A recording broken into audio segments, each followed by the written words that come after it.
The spokesperson for Al-Qassam Brigades, Abu Ubaidah, he released a statement today in which he said that an Israeli kidnapped female, he did not describe if she was one of the soldiers of Israel or if she wasn't a combatant at the time of her kidnapping. He said that she was killed following an Israeli strike in the northern part of Gaza, and that another one was wounded. How did he say that? He said that because he said that Hamas, or the armed wing of Hamas, they are not able to reach the group that were holding these kidnapped Israelis in the northern part of Gaza, and they can confirm that one of them has been killed, and they still are unable to confirm if the other one was killed too. What does that say? Well, that says that Israel is firstly continuing to kill the Israeli prisoners of war inside of Gaza. So far, Israel killed the majority of them. For those of you who don't know, they cry about, our hostages, they call them, and they kill them. This is what they do. In the first month after Israel killed its own civilians and massacred them on the 7th of October, those who were kidnapped to Gaza, Israel killed 50 of them in the first month. Then, as the war continued, and Israel's, of course, bombing places indiscriminately in Gaza, they continued to kill them, although we had warnings coming from the Palestinian resistance. There was pressure on Benjamin Netanyahu as well to stop attacking inside of Gaza because these people can be anywhere. But that did not stop Benjamin Netanyahu from continuing these attacks. Now, the reports are there are 101 left in Gaza. Out of the initial, the number was approximately 260. Of course, some of them were released during the temporary ceasefire, but Israel managed to rescue operations. So rescue operations where they massacred hundreds of Palestinian people and killed also Israeli prisoners in the process, and almost killed those who they rescued, about 4 or 5, and they also took some bodies too. Now, that all, of course, is another proof that Israel doesn't really care about its prisoners inside of Gaza, and they actually look to kill them. Because ever since the beginning, if they wanted to actually save them, they wouldn't have bombed Gaza indiscriminately like that. Some of these people were inside of houses. It's not like all of them were like inside of tunnels or something. Because the Palestinian resistance tried to give them a balanced way of detention. But of course, following Israel's continued attacks and acts and war crimes as well, they started to tighten the situation. However, what's surprising about this one is it's not the fact that Israel killed them. That's normal. Israel kills their prisoners of war constantly. The interesting thing is that this one was in the north. Now, there was a notion that the majority of them would be in the southern part of Gaza, places that the Palestinian resistance would feel more safe, according to assumptions coming from the Israeli side. But they were in the north, as confirmed by the Palestinian resistance, meaning, well, all of this starvation campaign that was happening when it comes to the northern part of Gaza, the Israeli prisoners of war were suffering from it. They were suffering from it when it comes to the aid that goes in. They were suffering when it comes to the food, the medicine, and everything related to the things that the civilians in Gaza struggle from. Now, following this report, and that's why Israel always likes to blame the families of the Israeli prisoners of war in Gaza. They say they serve Hamas, or they are Hamas, and they are against the state.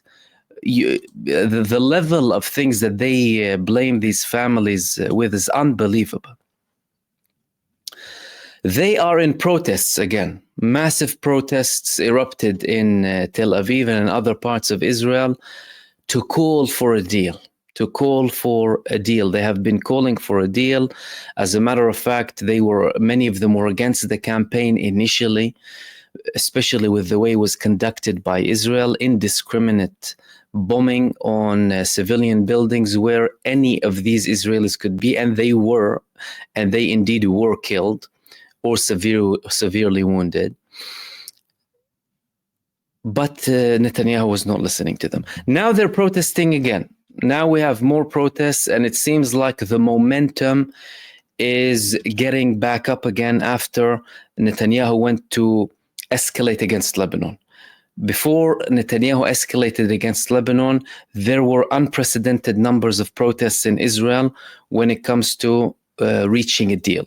We had at one point 800,000 Israelis in the streets calling for a ceasefire, but Benjamin Netanyahu refused to have a ceasefire, and he refused to have a deal, and he went on to escalate with Lebanon, taking some of that focus, shifting the focus off him and focusing more on Lebanon, targeting senior figures in Lebanon, and then having this escalation. But now the momentum is starting to go back to Israel.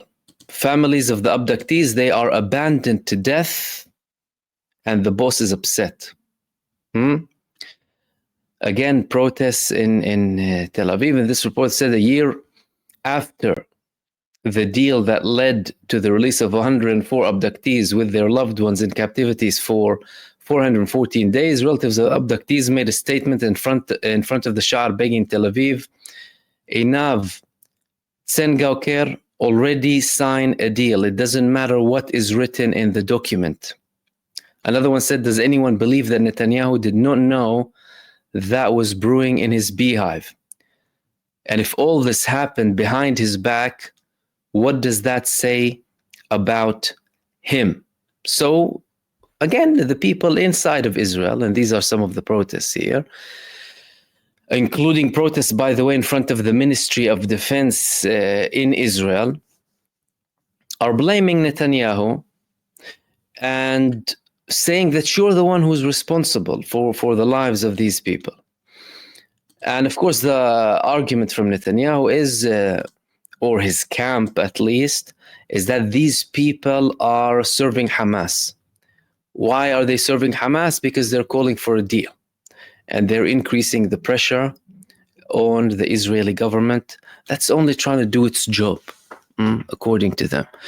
But of course, many of them realize what's happening, and they know Benjamin Netanyahu very well. I mean, these people have had experience with him for decades now. He's the longest serving prime minister, and he always prioritized his selfish and his sociopathic, really, desires and wills over the general benefit of the Israeli people throughout the constant elections we had with his broken government coalitions up until the judicial reform, and now over 1 year into this war. This is if it's the longest actual war that Israel has been in.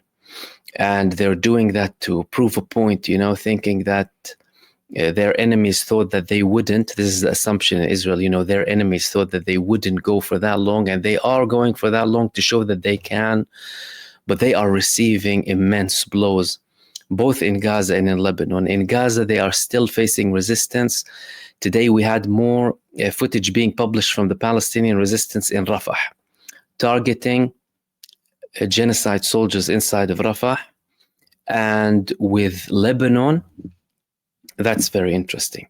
With Lebanon, we had attacks coming from Israel in Al-Khiyam. Al-Khiyam is a place that is in the southern part of Lebanon, and it has been facing very many battles for the past 6 days, intense battles. Yesterday was one of the most intense battles. And we're having reports coming from there that, just to clarify, they haven't been confirmed by Israel, and they haven't been confirmed by Hizbullah themselves, but they have been confirmed by reporters from Lebanon. people who have been monitoring the situation in the south. What did these reports say? These reports said that, and after that I'll go to what the Hizbullah did today in Lebanon too. The reports are saying that there were several battles, but the main one was in Al-Khiyam. One of them lasted about 14 hours of blows after blows after blows in Al-Khiyam, with Israel being unable to take the resistance down in this particular area. Now, it's important to note that the way an enemy proceeds into a territory when it comes to a resistance movement against an army it doesn't have the same calculation as it does when it comes to an army versus an army, an official army versus an official army. Why? Because usually when you talk about armies with similar capabilities and similar equipment that they use, the general thing that would happen is the forces of the country that is being invaded would do their best to try and expel the invaders or not allow them to go in further. That is not the case with the resistance. The case with the resistance or with guerrilla warfare in general is for them to attack the invaders when they see fit. So let's say they do invade, they have places where they prepared for them, and they would start attacking them from those locations. And that's something that we are witnessing something similar to in Lebanon. But despite that, Israel is still unable to go beyond certain locations, hardly anything beyond 5 kilometers in Lebanon. And in many cases, Hezbollah are forcing them to retreat and attacking them inside of Israeli territory, although they don't have to do that. But what does that say when it comes to Hezbollah? That says that Hezbollah have tremendously strong capabilities and very strategic plans in place. Why? Because usually for a resistance movement without the same force of an occupying army, Hezbollah is not an army. There's an argument that they have strength when it comes to missile capabilities, for example, more than many armies across the world, but they're not an army. They are an armed resistance group. You have a Lebanese army. Israel is an army, a genocide army, but an army. Usually, if a resistance movement will have, or a guerrilla movement will have all of its forces on the front lines next to the borders of any potentially invading country, usually they will put themselves in a weak position. How? Well, if they have a lot of forces going in there and their enemy finds out, that means their enemy can have many indiscriminate targetings in those areas to completely wipe certain areas off and then move on. However, Hezbollah are clearly exceptionally well prepared for these battles, to a level where in Al-Khiyam they are engaging in back and forth confrontations with the occupying genocide army for 14 hours, killing dozens of them and wounding dozens of them as well, and popping up where Israel thought that they were secure. For example, where this Ze'ev Erlich, the archaeologist of Israel, was killed in Lebanon. The Israeli army, they allowed him to go in thinking that the place is safe. And all of a sudden, you have Hezbollah fighters popping up from somewhere and killing the man and targeting others as well. Saying that these people are very well prepared. They have prepared very well for this, and they are having intense battles with the genocide forces in South Lebanon. But apart from the fact that we had 14 hours of confrontations with the Zionist army in that area, there have been 2 reports, again, that haven't yet been verified by the resistance. And of course, Israel is not declaring anything, but we had reports coming from reporters in Lebanon, in the south, saying that Israel killed some of its soldiers in South Lebanon to avoid them being kidnapped by Hizbullah. That's number one. And that's not something new. Israel's done that before. Israel does that on a regular basis. They've done that during the past year multiple times in Gaza. And at one point, I spoke about one of the Israeli mothers of an Israeli soldier who was kidnapped by the Palestinian resistance and was held in a tunnel alongside a figure that Israel wanted from the Al-Qassam brigades, and they decided to gas the tunnel, therefore killing her child that was held in Gaza. And the autopsy report confirmed that. And the woman protested as well. I posted this video. If some of you want the link, I can post the link later on in the comment section. But if you go back about 10 months back, there was an image of an Israeli soldier and an image of a tunnel, and the thumbnail said something to do with tunnels. I can share it with you. But anyway, that woman had protested a lot against the military establishment, saying, you knew my child was there. And she also mentioned the fact that she was told previously, or it was advised at the time by the then member of the war cabinet, Gadi Eisenkot, who actually lost his son, his nephew, and another relative in Gaza, 2 in tunnels, by the way, booby trap tunnels. He said that if we find, or if we have a case where we have an Israeli soldier being held in a certain location and he is in the presence of someone who's wanted, we might have to make tough decisions or heartbreaking decisions, signaling that they would kill him with the man who they want to kill. Hannibal Directive, implemented. Everyone in Israel in the relative field knows that very well. They have been implementing that on Israeli soldiers for a very, very long time. And they would rather they die before they are kidnapped by someone else. It's a known fact. And of course, Israel isn't just implementing that with the soldiers. Israel is implementing the Hannibal Directive with the civilians, like the case that we just mentioned. The fact that they killed another Israeli prisoner of war in Gaza, making the majority of the Israelis held in Gaza dead. By who? By Israel. Israel killed the 99% of them. Because there was one incident reported where they were killed by one member of the resistance who lost family members, and then he was removed from their protection.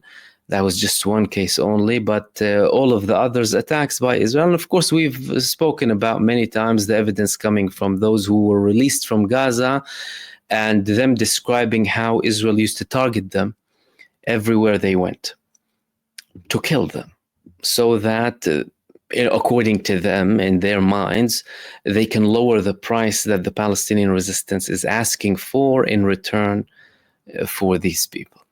Okay, so that's the first thing that happened in Lebanon. The fact that Israel, again, this report is saying that they killed some of their soldiers in fear of them being kidnapped by the Hizbullah fighters in Lebanon. And the second interesting thing is we heard that a helicopter went down. Now, of course, you know, for us to believe all of this, everyone wants to have images and videos of this. And of course, if some of these are released or verified, we will say them in due course. And that's why I'm saying these things are reported now. But these things can happen without being documented, especially if you're in an area with an intense battle going on, because the resistance wouldn't necessarily have the cameras in place, you know, all the time. And usually when it comes to certain operations, they document them when they see less of a risk of them being targeted. And these are very important developments coming from Lebanon, especially because of the fact that we have 5 divisions on the border with Lebanon. 5 divisions consisting of over 60,000 Israeli troops. You have enough forces to reach Beirut. That's what Israel planned for. But, when they realize they are unable to do so, and a lot of it is arrogance led. They don't want to accept the fact that they are being humiliated, and they still push more and more people to die for them for no reason, more of their soldiers. But this is indicating that Hezbollah are succeeding heavily against them. And one important observation here is, in 1982, it took Israel 6 days to reach Beirut. 6 days, compare it with now, where they are hardly able to go in just a few kilometers into Lebanese territories. There is a very big gap, and all of that is due to the strength of Hezbollah and the strength of the armed resistance in Lebanon. Because without them, Israel would have been invading Lebanon for a very long time. Then we, of course, had other confrontations from Hezbollah that they published here, epic confrontations. They said in Deir Mimas and Al-Bayada, and the Islamic resistance reveals winged missiles, one of their missiles that they launched on Israel. And they mentioned here that they had a couple of, many other confrontations with the Israeli army in Al-Bayada, Deir Mimas. They also destroyed the Merkava tank with a guided missile in the town of Shama. And they targeted soldier gatherings in Al-Khiyam, the same town that witnessed massive battles yesterday. 7 times. They targeted the place 7 times with missiles, alongside targeting in Kfar Kila 4 times again, the Hanita settlement, Baram, Al-Malikiya, and targeting another tank, destroying another Merkava tank in the vicinity of the school in the town of Al-Jabin, killing and wounding its crew. And then they, of course, reached deeper into Israeli territories, which leads us to something very interesting. For the first time, the resistance bombarded Tel Aviv, or more specifically the Hatsur base, in guided missiles. Cruise missiles, excuse me. And they published a video of this here.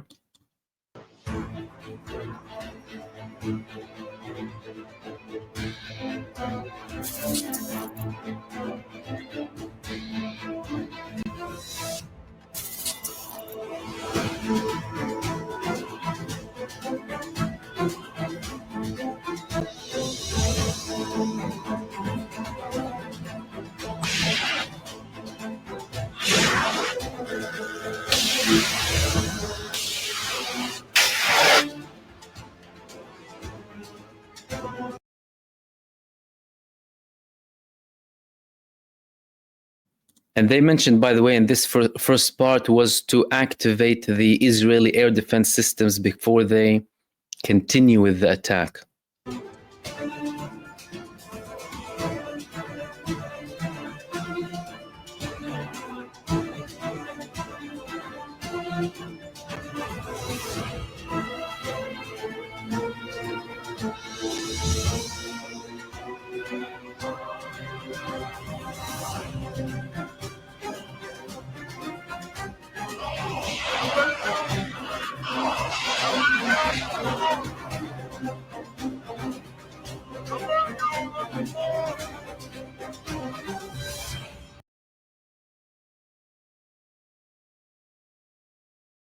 And this is the attack that happened a couple of days ago, by the way, which we spoke about in Tel Aviv, right? Alongside a couple of other attacks that they carried out. One of them was in the Shraga base here, this one.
So as you can see, clear landings really from Hizbullah. Alongside the battles that they're having inside of Lebanese territories, they're reaching deep into Israeli territories. And these were two of their recent attacks on Shraga and on the Hatzur base, which is one of the most important bases, by the way, in central Israel.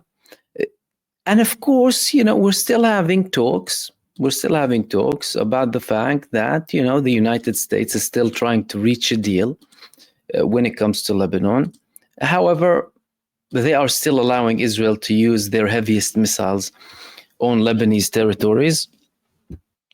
And there are no indications that Benjamin Netanyahu is about to stop. He's feeling the pressure internally ramping up, although Israel in general is trying to be in an in denial mode when it comes to the charges against them, both from the ICJ confirming that they are a war criminal entity committing a genocide, and the fact that there are arrest warrants against their prime minister and their now axed defense minister, because you've had people from the opposition as well supporting Benjamin Netanyahu and calling, the ICC anti-Semitic alongside other names, trying to be in denial, but nevertheless, you still have pressure. Of course, these things are significant, especially with the fact that you have more and more countries clarifying and confirming that they will be arresting Benjamin Netanyahu if he sets foot on their territories.